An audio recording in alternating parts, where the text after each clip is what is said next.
What is going on, guys? Joey Franz here at Flex Training Systems, and today we're going to be talking about whether or not you should be doing leg accessories. The reason why I want to talk about this topic is because there are a lot of lifters, especially younger lifters, that may not particularly be that good in the squat discipline, and they think a way to perhaps fast track them to having a big squat could be doing more leg press, belt squat, things like that. So in this video, I'm going to try to talk about whether or not you should be doing them, and then why I think a lot of the best squatters that we work with here at Flex, we have multiple world record squatters, and we don't do leg accessories. As a matter of fact, I believe our boy Russ has made a video. I think I actually came onto that video, and I explained why we don't do leg accessories. I do put them in optionally, but I'm going to explain and break it down. Most of my biggest squatters, my best squatters, simply squat, and there's a very good reason for that. So top lifts or top lifters with big squats. I'm looking at my notes here. The reason why the main reason why I don't have my super advanced lifters do a ton of extra leg accessories is because they're already so well developed, and we only have so much like recovery economy. I know you guys have heard me talk about this idea or this concept like many times before. We only have so much, so we can only spend it on so much. You can only allocate your however much work you can throw in your legs so much, and the stronger you get, we're literally pushing our limits. We're trying to lift as much weight as possible. A lot of the time, all the lower body stress you're going to tolerate is going to be on the power lift, right? So you don't really have the space or the economy to fit in a leg press, a belt squat, a hack squat, a front squat, a big compound lift that's going to tax your legs. Sometimes, let's say you finish the week on a Friday and you blast your legs with like a leg press or whatever. You're going into the weekend. You just want to hit something. You just want to hit your legs, right? So you kill your legs on Friday, but you're not doing it with the squat.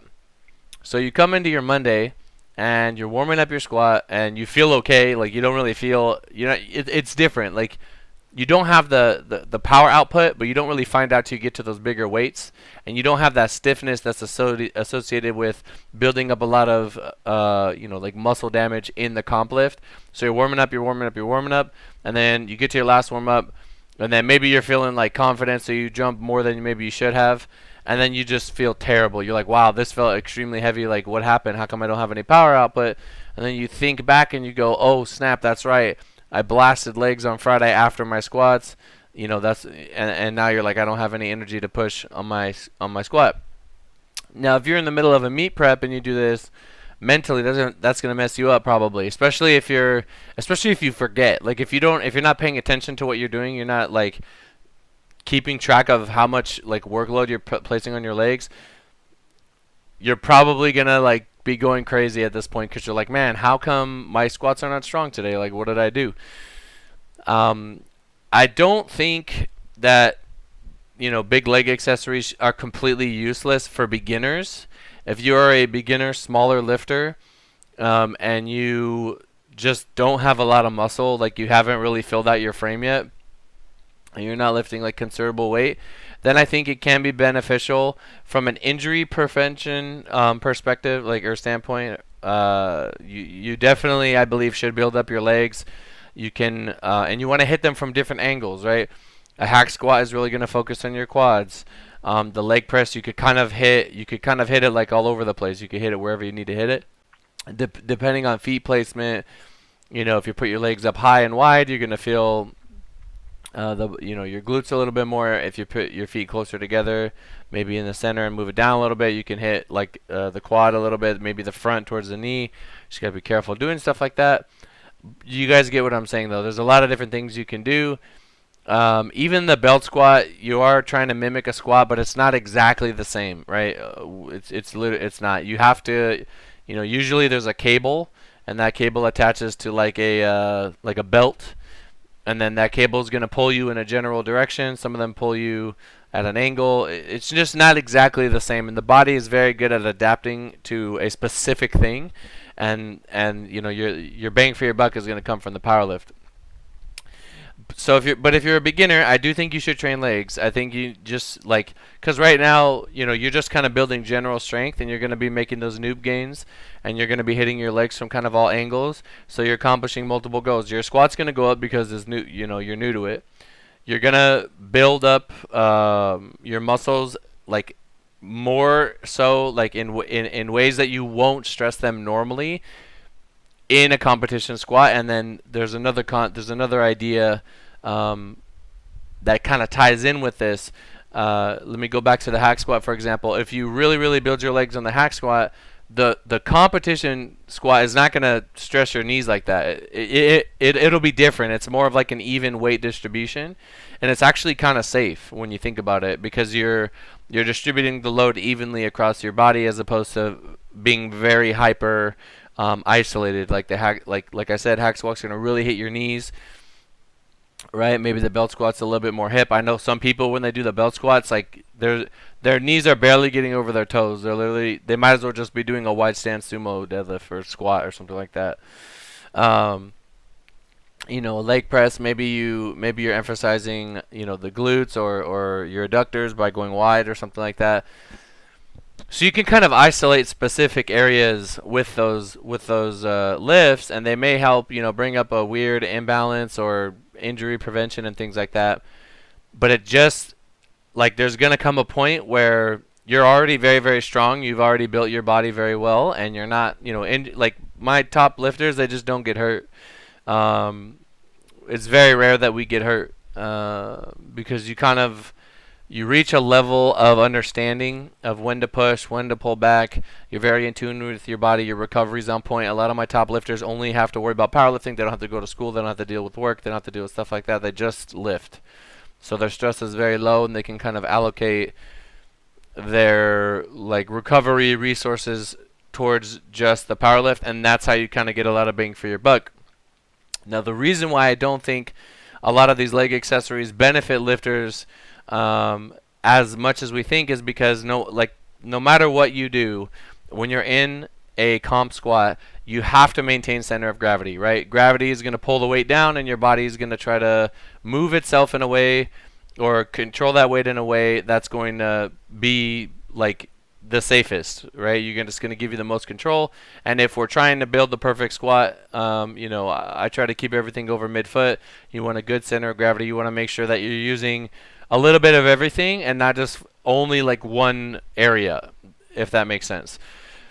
For example, if I squat in flats and I widen my stance a tiny bit and I turn my toes out a little bit, I can feel like I'm using my quads. I feel like I'm really using my adductors, and I really feel like I'm using my glutes. Where if I'm using a narrow stance, with heels, I'm going to feel a lot of pressure on my quads and not so much those other muscles, which is kind of a detriment because those are the big, strong muscles. Those are what's going to help you lift the most amount of weight, right?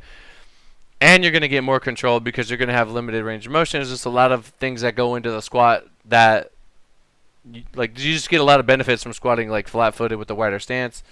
Obviously, you have to hit depth, but that's another video, so you may or may not need heels. So, if you're not stressing the squat in a specific way, right? Which is with the squat, then you're gonna build up your quads on another movement, or maybe maybe a leg press with your legs up high or legs wide would carry over a little bit.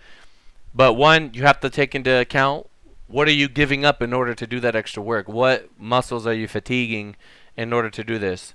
And two, is the way that you squat going to benefit from these accessories, right? It may or may not. If you're just like a genetically, like you just stay super upright, you're super quad dominant, you don't have any tilt, then it might not benefit you as much to spend a whole bunch of time, trying to do a bunch of leg press or something like that. And you could argue that you wouldn't need to do a hack squat because you could like you're getting good stimulus from squatting already. Everyone is like they have their own weaknesses and things that they need to build up. But I can just tell you from working with some of the best lifters in the world that I don't have, like, I'll just drop the names. I don't have Russ do leg accessories. Amanda does extra leg accessories on her own, but it does affect her squat, and I've seen the best results when she's only squatting. I don't really have Jesus doing extra. His split is a little bit different because I have him only squatting once a week, so we do have a leg accessory later in the week, but it's more like recovery. If you're squatting twice a week, you may not need this.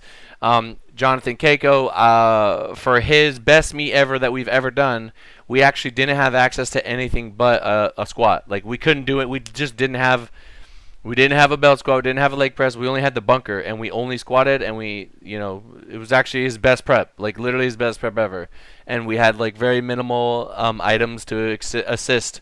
And that's another example. When I blew my squat up from 617 all the way to 750, and in a short time frame, if we just want to take my my Nationals 2018 to my Arnold 2019, I squatted like 672 or 683 at that meet, and then I squatted 744. What was October, November, December, January, February? 4 months later, I didn't do any leg stuff, nothing. I just did squats. Obviously, we're everybody. Oh, Sean Mills, you guys know Wheeze. My boy Grant Lanskin. I don't know how to say his name. Grant, correct me. Listen to this and tell me, brother. They're blowing up squats right now, and we're not doing leg accessories like that. We might do them again, like little stuff here and there for like injury prevention. But I know a lot of them, they don't do it. They skip it. They tell me, yeah, I didn't do it today. I skipped it. If I put optional, they they just might not do it. You get what I'm saying? And then you have other lifters that go ham on those movements, and their squats not really moving until we take them out because it's taking you know what I'm saying? It's taking a lot away from them. So I don't think that they don't have value. I just think that you have to put them in carefully, and you're not going to get as much onto your squat than you think you're going to get a lot of the time, and you probably just need to be doing more squats. I know it's not like it's not the most fun answer, but in my experience, I could name so many lifters. Delaney just squatted 700. He's an 83 kg lifter. Like, I could just drop names all day that we work with that have big squats. Mikey's squats are blown up, and we do the accessories here and there, but we have to be careful because they could take away from our comp lift, and they're just not that valued, especially when you're closer to a meet. I still put them in there at certain times. I'm of the mindset that it might not hurt. If it's not gonna hurt, then why not? It's a little extra work. If I can keep them a little bit more durable by having some stuff in here and there, sure. But once we're in like 8 weeks out, 6 weeks out, we're just doing comp stuff. We're focusing on being the best powerlifters we could be. Those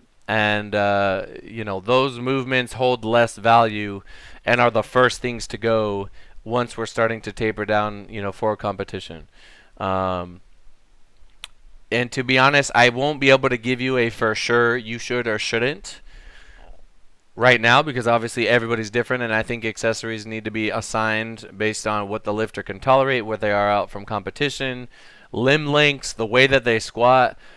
Like there's some lifters that I do think need these movements, but they're usually younger in their career. They just don't have a lot of muscle on their legs. That is kind of a telltale sign. If you don't have big legs, if you don't have a lot of muscle on your legs, you probably need that stuff.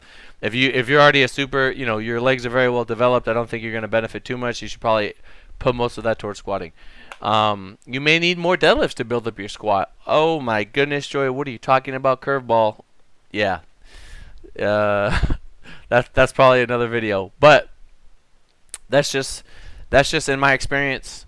As with most things on this channel, I've seen a lot of stuff, got a lot of stuff done, taking the lifter from A, got them all the way to Z, And this is what we found out. So you probably don't need as much. If you're doing a lot of that stuff and your squat really isn't going anywhere, try taking it out.